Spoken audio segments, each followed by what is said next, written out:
سامعین کرام السلام علیکم ورحمۃ اللہ وبرکاتہ۔ نحمدہ ونصلی ونسلم علی رسولہ الکریم وعلی آلہ واصحابہ اجمعین، اما بعد فاعوذ باللہ من الشیطان الرجیم، بسم اللہ الرحمن الرحیم۔ ان اللہ وملائکتہ یصلون علی النبی یا ایھا الذین آمنوا صلوا علیہ وسلموا تسلیما، صلی اللہ علی النبی امہ وآلہ وصحبہ وبارک وسلم، صلاۃ وسلام علیک یا رسول اللہ صلی اللہ علیہ وسلم۔ سامعین کرام، بہت دنوں کے بعد ہم حاضر آئے۔ تمام عالم اسلام کو رمضان المبارک کی بہاریں بہت بہت مبارک ہو۔ آج عربی کی 1 تاریخ لگ چکی ہے، انشاءاللہ تبارک و تعالی آج سے تراویح شروع ہو جائے گی اور کل انشاءاللہ تبارک و تعالی پہلا روزہ ہوگا۔ رمضان المبارک کے فضیلت کے تعلق سے ایک روایت بیان کرتے ہیں۔ راوی حدیث ہیں حضرت سلمان فارسی رضی اللہ تعالیٰ عنہ۔ آپ فرماتے ہیں کہ رسول اکرم صلی اللہ علیہ وسلم شعبان کے آخری 10 دن ہمیں خطاب فرماتے، بس آپ فرماتے کہ اے لوگوں، تم پر مبارک اور عظیم مہینہ سایہ فگن ہے۔ اس مہینے میں ایک رات ہے جو 1000 مہینوں سے بہتر ہے۔ اللہ تبارک و تعالیٰ نے اس ماہ کے روزے فرض کیے ہیں اور اس کی راتوں کو نوافل پڑھنا جائز قرار دیا ہے۔ جو مسلمان اس مہینے میں ایک نفلی نیکی کرتا ہے تو وہ ایسے ہے جیسے اس نے غیر رمضان میں ایک فرض ادا کیا، یعنی نفل کوئی ادا کرتا ہے تو رمضان المبارک کے مہینے فرض کا ثواب دیا جاتا ہے، اور جو شخص اس ماہ میں ایک فرض ادا کرے وہ ایسے ہے جیسے اس نے غیر رمضان میں 70 فرض ادا کیے، یعنی رمضان المبارک میں ایک فرض کا ثواب اللہ تبارک و تعالی 70 عطا فرماتا ہے۔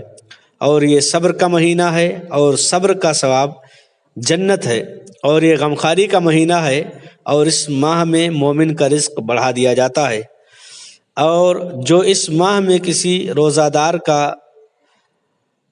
کو روزہ افطار کروائے تو اس کے گناہ بخش دیے جائیں گے اور اسے جہنم سے آزاد کر دیا جائے گا، اور اسے روزہ دار کی مثل ثواب ملے گا، اور روزہ دار کے ثواب میں سے بھی کچھ کمی نہ کی جائے گی۔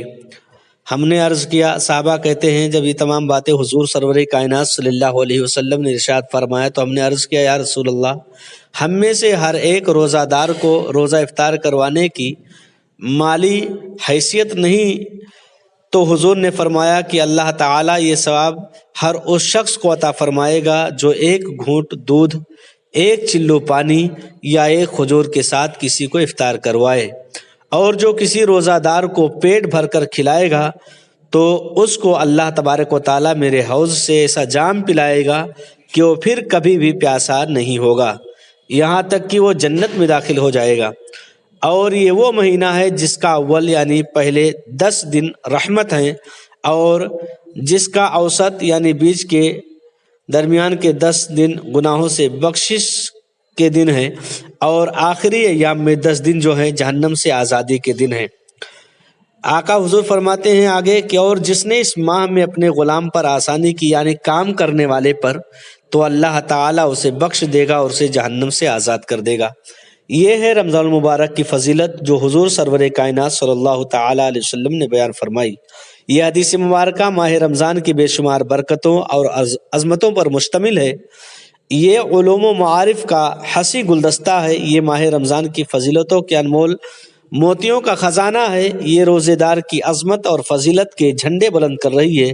یہ افطار کروانے والوں کے لیے بھی مسرت کی نوید ہے، یعنی مسرت کی خوشخبریاں سناتی ہے۔ تو ہمیں اور آپ کو چاہیے کہ اللہ تبارک و تعالیٰ کا شکر ادا کریں، اس ماہ رمضان المبارک کا احترام کریں، اور آپ حضرات زیادہ سے زیادہ کوشش کریں اس ماہ رمضان ماہ مبارک میں زیادہ سے زیادہ نیکیاں کرنے کی، اور لوگوں سے نیکیاں کرنے کی دعوت بھی دیتے رہیں۔